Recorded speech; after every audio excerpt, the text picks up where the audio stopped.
People don't recognize a World War I or a World War II.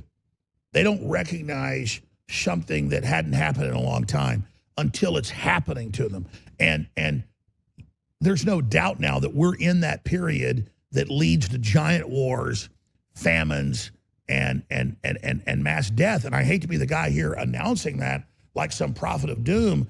I'm actually saying people should get ready, and maybe if the globalists left backed off, and maybe if they didn't entice China and others to launch all these attacks, and maybe if China thought America wasn't on China's side to bring down the Republic, maybe China wouldn't do it. But China tunes into MSNBC and CNN, and it tunes into Congress saying Trump's the enemy and America's the enemy and families are the enemy and guns are the enemy and mobility, and China's open for business.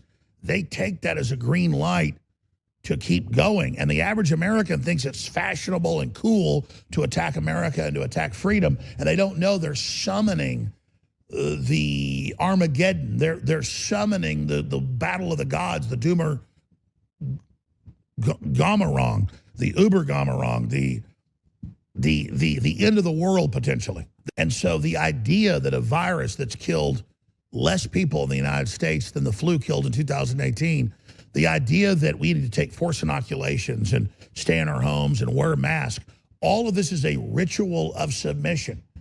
And so I see Pennsylvania Senate passing a law that the governor can't keep people locked in their houses, or, you know, I see Congress preparing acts to say churches can stay open if Walmart can. But if they don't see a major pushback, this will be taken as a green light, and then there is no hope.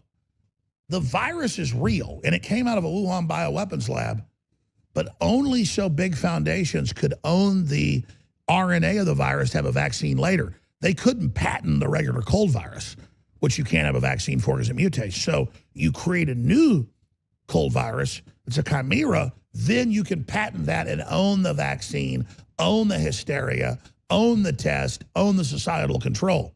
And so again, if people don't realize that this is all a psyop, fear-mongering exercise, I mean, I live in Austin. They've had 9 deaths from COVID-19. They admit most of the tests are false. If you've ever had the cold virus, it says you have COVID-19.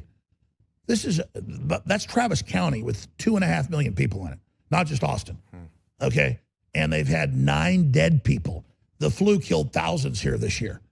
So you say that to people, but if I try to go to a grocery store, they're all wearing masks, which is now the new symbol of slavery, the new handcuffs, and they're just like, put your mask on, put your mask on.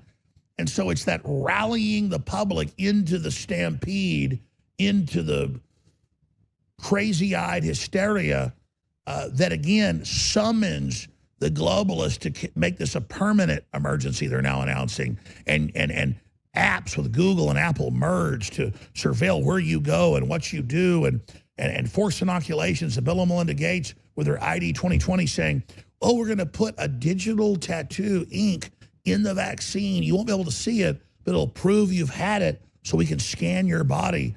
I mean, this is a giant leap forward of tyranny, way past what we could even have imagined a few years ago, and now it's here.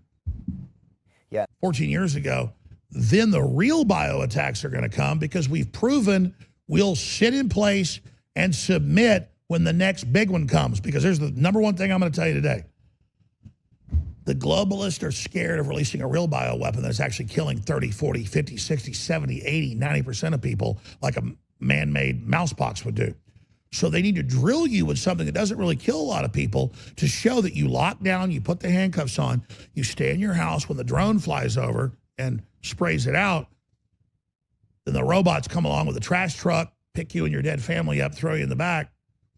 This is all a test to see if they can launch the big bio attack in the future and take us all down. With the 5G and all the big studies, we know that it's crazy that 35,000 people die of flu every year, but we're 330 million people. It's still very rare. We don't shut things down because of that. You can't shut us down. You can't tell us we're non-essential, but this other business is. You know, they told us that, oh, globalism, we're going to get rid of factories, get rid of farming. You'll all be service economies. Now they tell us service isn't essential. fight to the death against this lockdown. Don't believe that this virus, the evidence shows it's super weak, it's a hoax. And understand that if you bow to this, you've now prepared them to launch the real bioattacks, knowing you'll submit when they depopulate you. Well, I'm not rolling over and dying, and I want the New World Order to know if they want to fight, they better believe they've got one, my friend.